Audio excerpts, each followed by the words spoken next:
In this video, you'll find out how to remove and clean the mixer bowl of your WMF 1100S.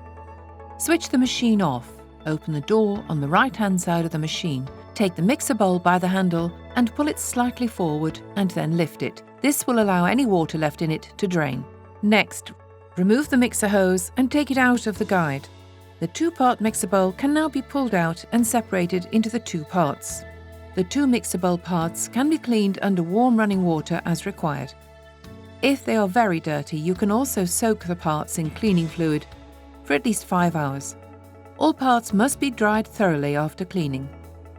You can now reassemble the mixer bowl and place it in the machine. Make sure it is correctly positioned. Finally, reattach the mixer hose, check everything is in the right position, and close the machine door. Your WMF 1100S is now ready for use once more.